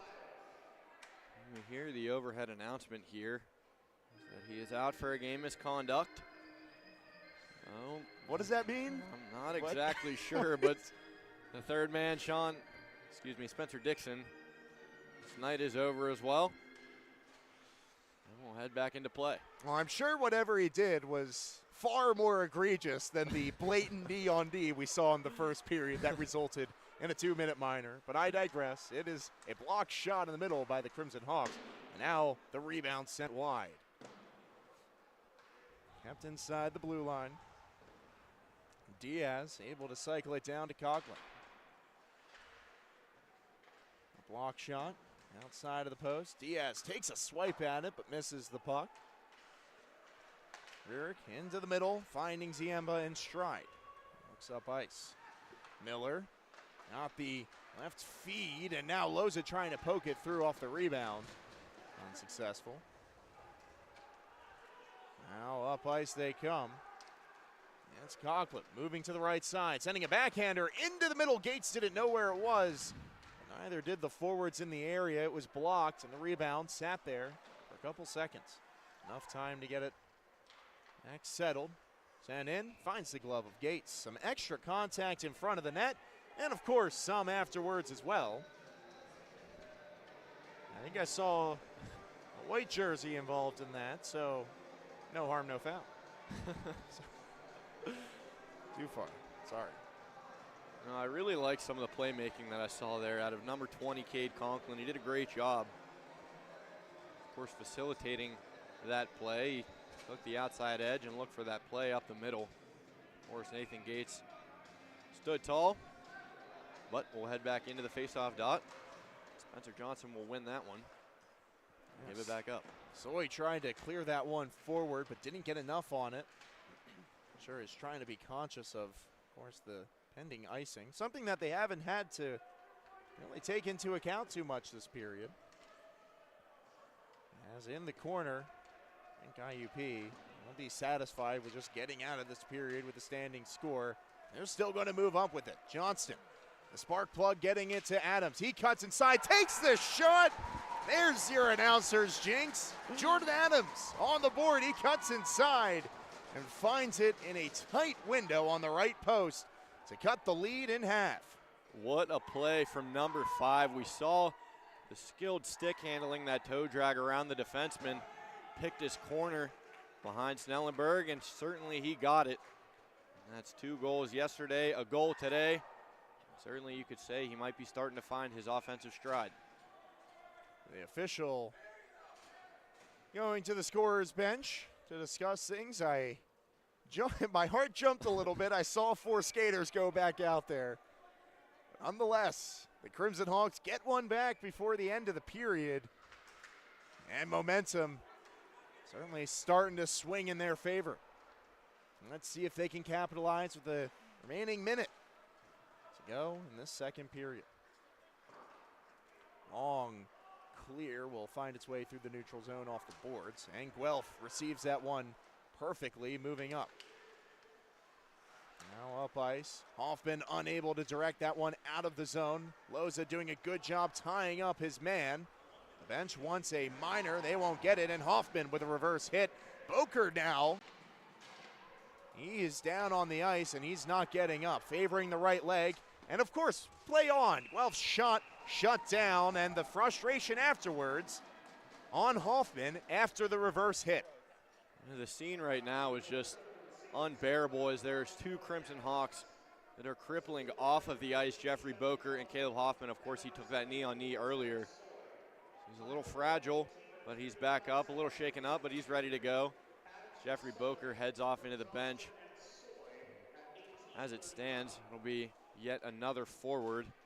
No, he won't call it. He won't call it. It will be yet another forward down for the Crimson Hawks. That is the second time number 23 has been the target of a late hit. Of course, I don't know if there's a term that you could use for that, but I don't know if it would call for a disqualification or not. Evidently not as we play on. Final minute of the second period. I think the Crimson Hawks just satisfied with getting out of here at this point, especially with how long these whistles have been during this period. Along the boards, Soy in a tie-up. Miller gets his man there as well. Good check along the glass. And from the point, sent down and Barr down with a high shot from the outside. And a lucky one sneaks its way through the traffic and regains the 2-goal lead. Yeah, certainly not a shot that you expect to go in when you take it. But it's going to be number 15, Luke Dosen. He's going to take the credit for that goal. There's some discussion here as we saw Nathan Gates signal for a high stick call, but it does not look like he's going to get it. The puck did rise well above the crossbar, and it did direct down. We had a perfect angle of it over here, but since, of course, it's from our perspective, that's irrelevant. We play on. I'm still wondering why that team wasn't shorthanded before that shot, especially with the 2 open ice hits behind the play. It might be too much to announce. Now into the corner. Donovan. They'll send one up off the boards, trying to direct one forward. And a disgrace of a period comes to the end. Yeah, Alex, what felt like the longest period of hockey of my life that I've ever seen. A lot of penalties. It was very entertaining, you could say. A lot of Crimson Hawks in the bench, in the penalty box. Down a couple men.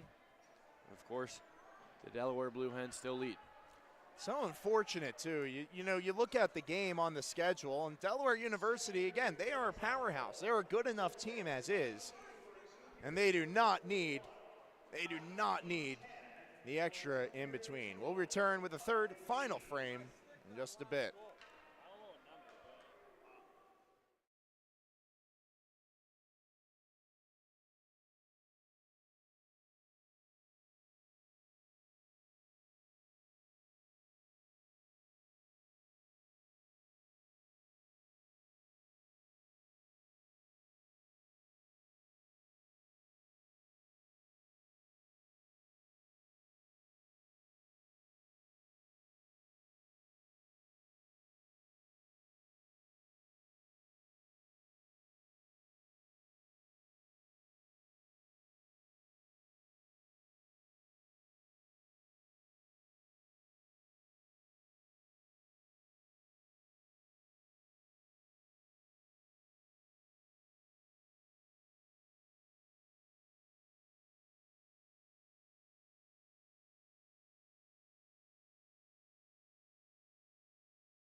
Good evening as the sun begins to set here in Newark, Delaware. IUP and the University of Delaware doing battle in the final frame of action.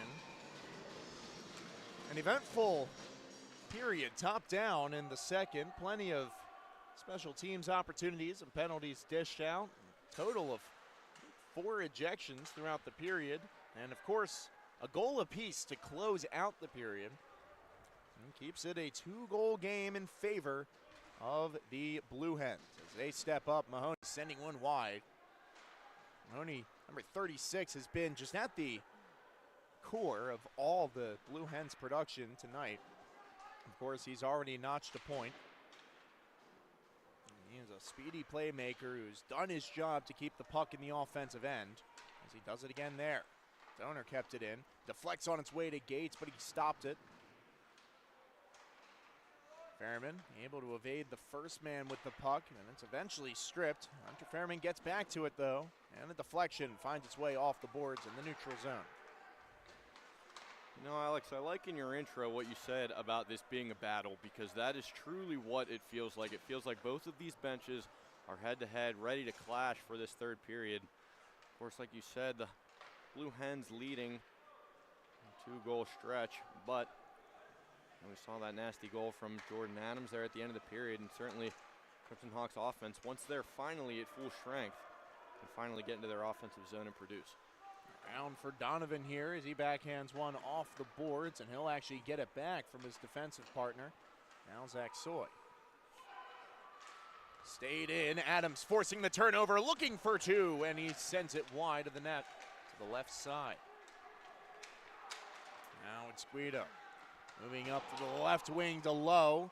The entire IUP bench saw the offside, but we still continue to play. It's sent into the middle. And is off the stick. London's going to bring it through the neutral zone. Looking for the shot. He takes one up high. It stays in play off the glass. Now Adams swinging one back towards the middle. Johnston with a beautiful move to create some space behind the net, but reinforcements not in the area. And the play will stop after a deflection in front of the bench. Normally that puck just comes out, stays in the bench, but instead it'll re-enter play and we'll have to have another face-off. So like you said also in the intro, 4 men out in the game. The 3 for the Crimson Hawks being Spencer Dixon, Jace Rierick, and Hunter Fairman. 3 scores and a big D-man at that.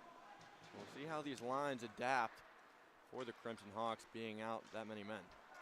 Johnston moving it ahead for Winsky, just out of reach. The man going up the wing. It's blocked down. Johnston tracking this puck and finds his way into the defensive zone, just creating that space. Physical play. Winsky sends a bouncing puck this way. The University of Delaware has had problems dealing with the bouncing puck throughout this game, but they're on the money as they try to move it up ice. Fairman, who is in play.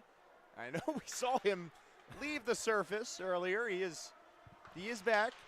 Yeah, so I'm mistaken. I just mentioned that Hunter Fairman was out for the game, but of course he came back on the ice there and disrupted the play a little bit. So he's back and ready to go. So that, I believe, is only 2 men down, unless Jace Rierick is back on the bench as well. Scanning for 25. I don't see him. We don't see him, so it'll be not yet, at least. Spencer Dixon and Jace Rierick out for the game. Hunter Fairman is back, which is what feels like a huge add, even though technically he was never down. But he's definitely back, the left winger of that first line, and a huge producer at that as well. Hambling is in the corner, trying to get possession back. Instead, he sees the puck out to the blue line, and Canapresso sends one low, looking for the redirection in front.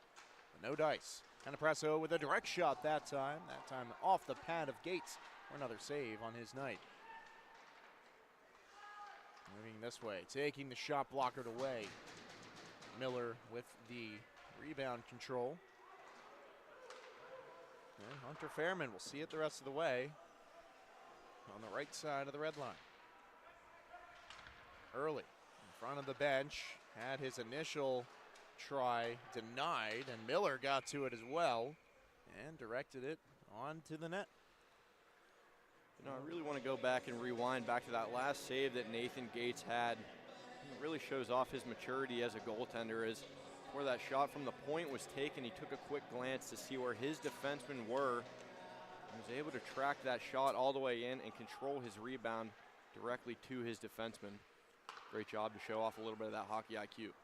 Pass into the slot was picked off by Guelph, and it's going to be Rodriguez on the left wing. This top forward line, certainly dangerous in the offensive zone. They showed their defensive prowess as well. Now IUP on the counterattack with some speed. Trent London working to the right, sending it to the middle. Shot by Maddox Rurick, and it is saved and sent into the safety netting above. And those three men coming down through the neutral zone with a lot of speed. Maddox Rurick, Jordan Adams, and Trent London. We know all three of them have that scoring ability. Of course, they dished it off for Maddox to take the shot, picked his spot, but it was 35, Snellenberg, that blocked it up into the netting.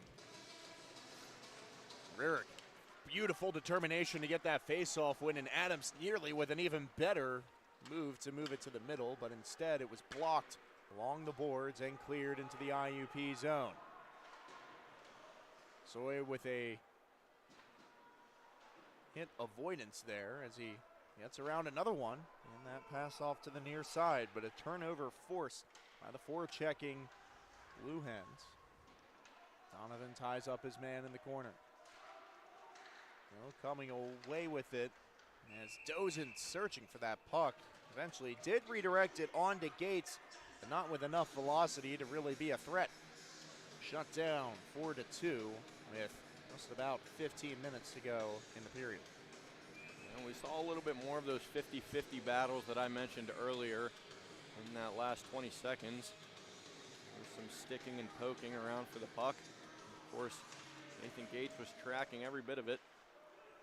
And he stopped that fumble in front of the crease. Diaz with a backhander around to the far corner. And Ozen able to shrug off Burkett and keep the play moving. And down to the point, Donor. Far side, gloved by Gates. He saw it all the way. 14 and a half to go in the period. See, this is a little bit of the play style that we saw last night from the Blue Hens. In that first period or two, they were trying to get those looks in the middle. Instead here, they're taking those shots from the outsides and looking for that centerman, of course, to tip in past Nathan Gates, which is a lot of what we saw of last night. Burkett finds his partner in Evan Sala, who backhands one across the red line into the offensive end. Winsky trying to burst through the defense and get to that puck, just short of it. Now sent back into the Delaware zone. Kept in, and now at the blue line, Winsky will progress it forward, takes a huge hit in front of the bench as Coughlin throws one before heading off. And back into the middle, deflected off of Hambling. A dangerous bounce, but it goes wide. And Berg controls at the blue line, just barely keeping it in.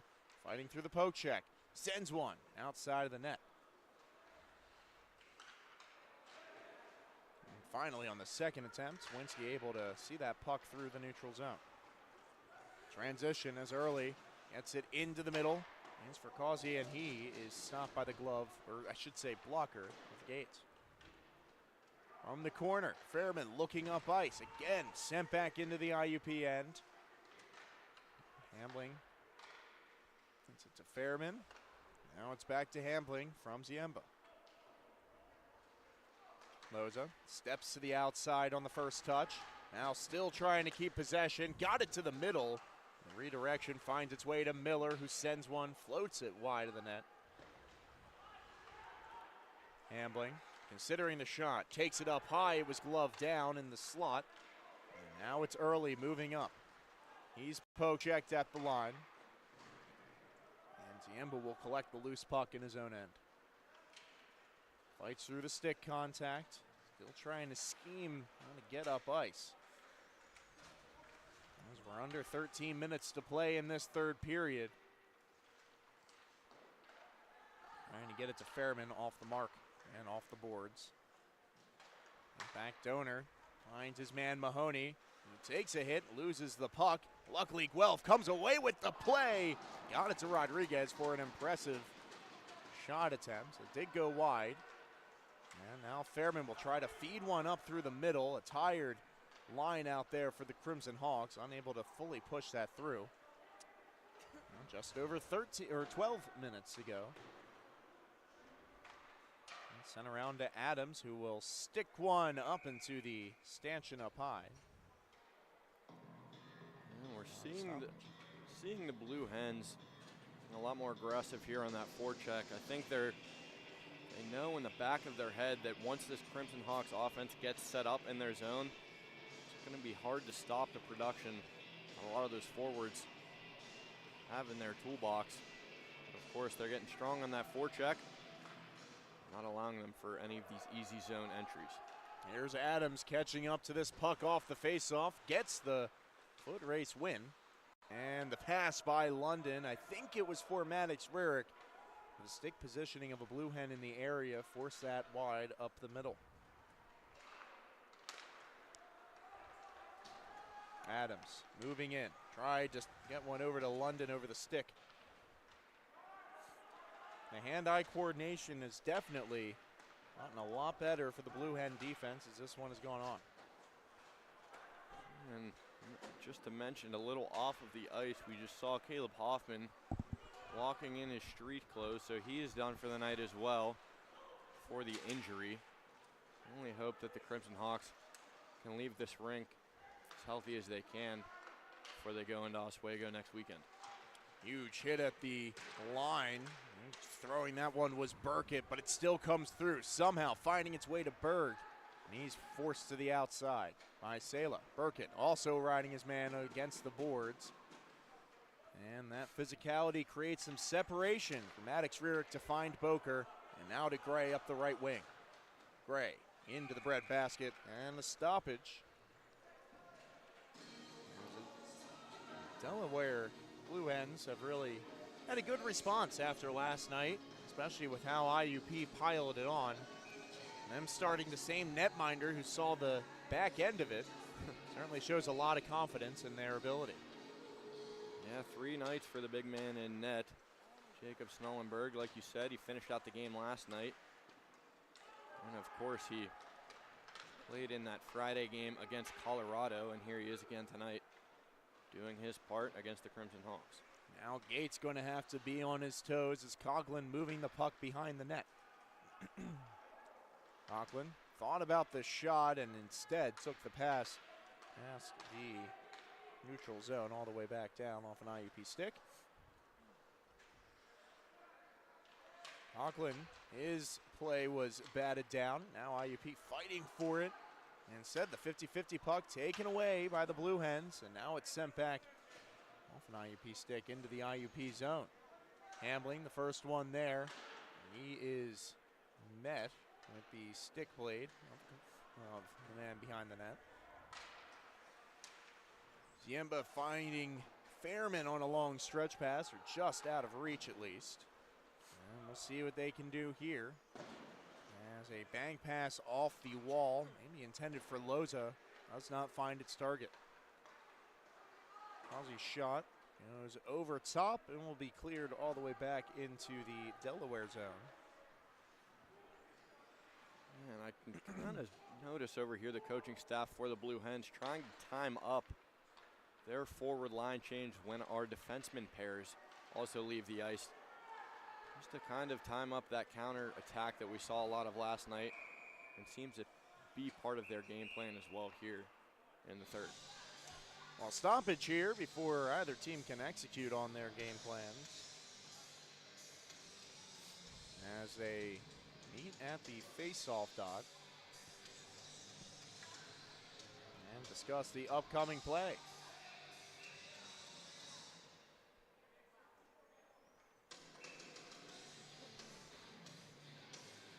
Some more discussion before this face-off. They're going to swap out, put a new right winger in. Yeah, Face-off won by the Blue Hens. It's kept in by Donovan at the blue line, and London does even better to keep it in and send it to Adams this way. Late hit on Adams as a man goes careening into the Blue Hens boards. Now into the slot, Adams on the one-timer, and the shot was delayed on its way to the net. The deflection adding to the chaos. Donovan not keeping it in.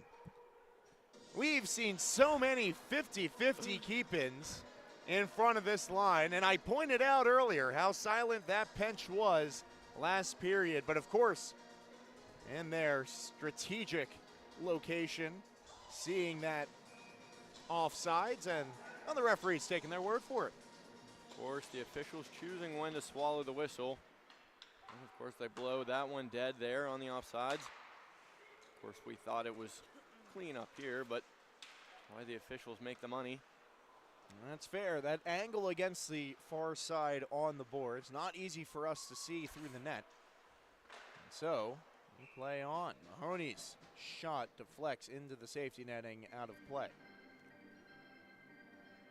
It feels like there has not been a lot of sustained offensive pressure for the Hawks, given they were shorthanded for a lot of that second period. Finally, they get back to full strength here and seem like they're a little unable to get set up in their own zone. Of course, the Delaware Blue Hens doing their part as well to prevent that. Now the face-off won by the Blue Hens. Still trying to fight through, but a good job by Fairman to force that out of the zone.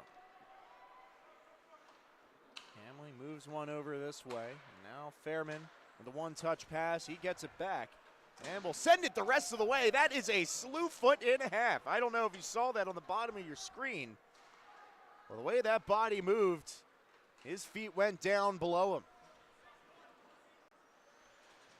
Rodriguez with a backhander, trying to get one into the slot. Nobody there. And a huge hit by Ziemba along the board. Some extra shots as well. Dozen tied up on the boards by Hamblin. And he gets possession back, leaving this one for Mahoney. And Mahoney with a hit up high, straight to the face. And chances are the referee is going to send both to the bench for 2 minutes. Yeah, definitely the tensions are up here at Fred Rust Arena. You only have to start thinking about player health at this point.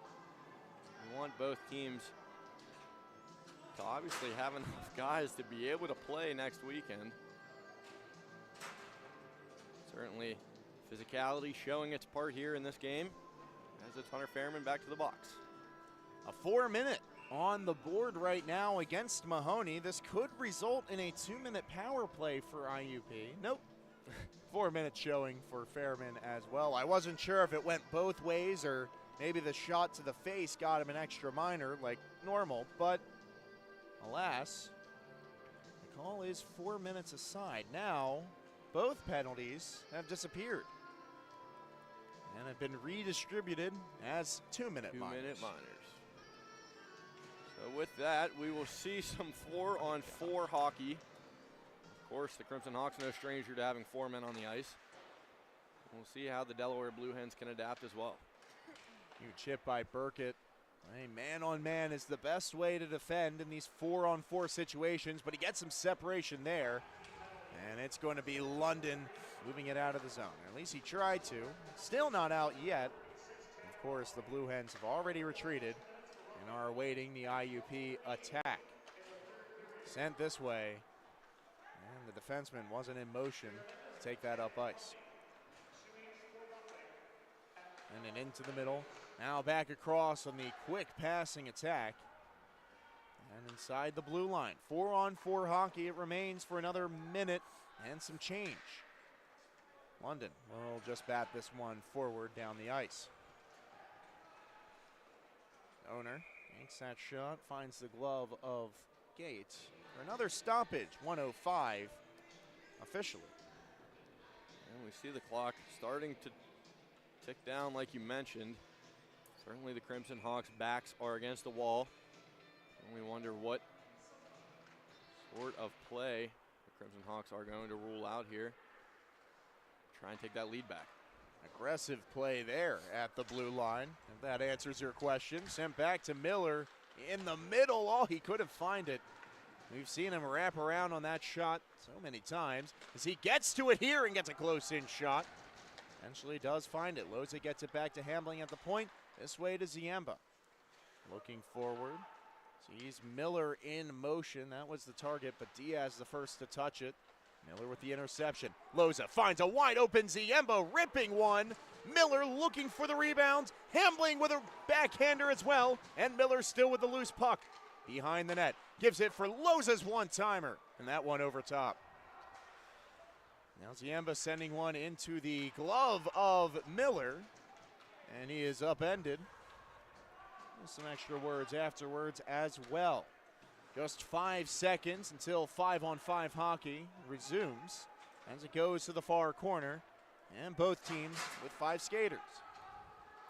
Certainly a lot of pressure on that last push from the Crimson Hawks. Of course, like you said, back to 5-on-5. You only hope they can go back down and replicate it with 5 men. And it's those types of plays right there that, oh, whoa, a huge collision in front. Diaz is down. I was going to say, it's those types of plays that really can catch defenses off guard in those transition shots. Of course, they weren't fooled there. Staying in front, IUP doing a good job at supporting the shooting lane and getting in front of pucks. Miller upended on his clear into the zone. And Mahoney starting the journey up ice as he crosses the red line into the IUP zone now. Trailed by Donovan. All about putting it on the backhand, and that he will not do. Keeps it forehand and finds Guelph along the left wing. On the near side, Guelph looking back out to the point now. And it might have deflected on its way in on Gates. Either way, a save. And the Crimson Hawks move up. 4 minutes. Johnston did well to stay on side, and a beautiful feed finds Soy. Now out to Burkett, the open man up top. Looking for his opportunity. Ty Burkett's shot riding just over the net. Cleared it by less than 2 inches. And it's cleared all the way back down. 2-goal deficit still on the board for IUP, as it has been throughout this period. And I like how Ty Burkett, we know he's a very calm-mannered and patient defenseman, and we saw some of that patience being showed off on that last shot. 3.5 minutes to go, and London's shot ripping over top. Maddox Rear keeps it in, but no forwards in the area to control possession. It's Lowe moving up the left wing. He's a man coming to the middle. Guido takes the shot down low, and it's a pad save Gates. Burkett looking up ice. A turnover there. And Lowe getting separation with a couple spins. We'll wrap one around. And the rest of Blue Hens line showing up as it's Infinger behind the net. Yep, on the far side, Berg. He's poke checked by Adams, but fights through. Now looking to the slot, leaves it for Lowe.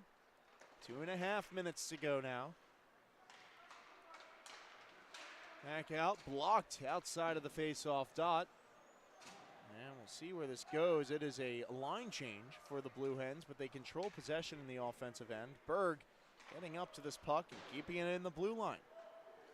Gates will cover. Hopefully this stoppage will start to slow the momentum a bit. The University of Delaware has been possessing a lot of time of this third period. Yeah, like you said, a lot of ozone time for the Hens these last couple of minutes. And of course, the Hawks are going to send out their big defensive guns to go out there and try and send it back down the other direction. Getting to it now as he tried for the wraparound. Gates did not make the adjustment in time, but luckily the puck rolled off his stick. And we continue in this 2-goal game. Final 2 minutes. Keep an eye on Nathan Gates. And it's a close game. Let's see if having the extra man out there is something in the cards for IUP.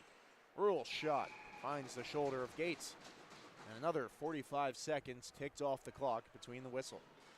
Now, what was almost a costly mistake off the stick of Eric Hamling, who's trying to slide it to his fellow defensive partner of Kyle Ziemba, mishandled it a little bit. But it was the Blue Hens back the other direction. And we're going to see a timeout here called by the Crimson Hawks bench. Naturally, in the waning moments of this game, IUP will take their timeout. No, earlier we said that there was a timeout taken, but that was just for the officials getting everything right in the second period. Both teams with one, and IUP will use theirs at the moment. In a 4-2 game, we step aside and look to the future schedule for the Crimson Hawks. Again, they head on the road to northern New York next weekend to play Oswego State University. Of course, afterwards, they have plenty of divisional games coming up as well. An exciting month of hockey until their season ends February 15th. So only about a month left for this team to really prove who they are and establish themselves down the stretch. But after the Oswego games next weekend, IUP back at home hosting Mercyhurst, and then they'll hit the road against Duquesne University that weekend as well. Those two games wrap up the January schedule for IUP, and of course those two games, the first two of the academic semester. We thank you all for supporting us throughout this break and tuning in to these two games this weekend. We cannot wait for the games on the road next weekend against Oswego State, as IUP has given us an exciting one to watch these past two nights.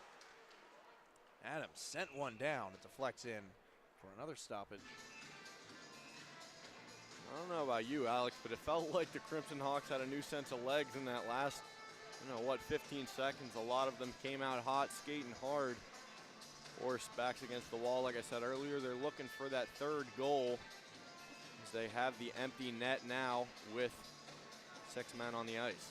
And just like I pointed out, with 45 seconds between the last two whistles and then 15 between these two, IUP doing a really efficient, or being extremely efficient in getting down the ice. Of course, that efficiency comes with the caveat of missing the man between the pipes. Nathan Gates off, and it's 6-on-5 Crimson Hawks hockey.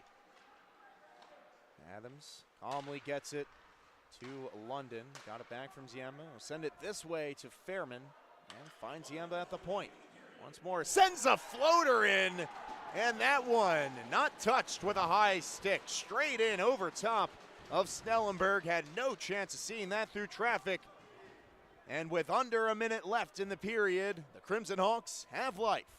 A change-up shot off the stick of Kyle Ziemba. Of course, goaltender Snellenberg was expecting a little bit more heat on that shot, but just did not have it. Floated past his right shoulder. Like you said, we have a 4-3 game. We're back to 5-on-5. Can the Hawks do it in this final minute? 5-on-5 for a temporary time. Of course, they tried to delay by controlling possession, but the IUP Crimson Hawks regain it, and a quick shot goes wide off the stick of Ziemba. Now 40 seconds to go in the period. IUP retreats to their own zone. The Blue Hens have been ravaging in that area, and, well, a fitting way to continue in this final minute. A penalty will be assessed, and it will be against the Delaware University Blue Hens, but a couple seconds ticked off the clock in that last sequence. Here it is. The opportunity is there for the Crimson Hawks. It will be 5-on-4. I'm sorry, 6-on-4 as Nathan Gates leaves the net. And they're putting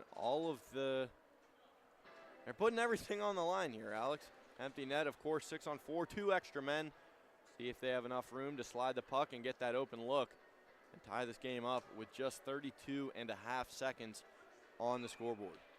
Absolutely no reason not to. They have some of their best goal scorers out there now as London gets it to Ziemba. Very similar look to what we just saw convert on a goal. And Miller comes away with the puck. Gets it to Ziemba, who steps up. This way to Adams, who whiffs on the one-timer, but Fairman recovers the puck. Looking at the clock, it's only 13 seconds to go in the period. And now a whistle in the corner stops things with 9.5 showing on the clock. Well, A little unsure of the whistle, but we're going to see a neutral zone draw with just 9 seconds to go, so they're going to need a quick face-off win. They're going to have to get down into their zone very quickly. the officials entering that scrum between the wingers on the far side ahead of this final face-off, or what could be, of regulation. Cleared all the way down off the draw win. IUP comes into Newark, Delaware, and splits the series. An impressive performance last night. Of course, the special teams battle in the second period, there's no other way to define it besides uphill. Yeah, And that deficit just too great. Just too much time taken off the clock for them, for either team to really have a flow during this game. right. Lots of members of each side in the box, so a lot of special teams that is. Like you said, we'll split the series, and we're headed to Oswego State next weekend. Oh, until then, we thank you for tuning in to the IUP Hockey YouTube channel. I've been Alex Donaldson, alongside me Josh Yates, as we have been for the whole season. Super psyched to bring you IUP live hockey action, and we'll be back in action next weekend. But until then, thank you for watching.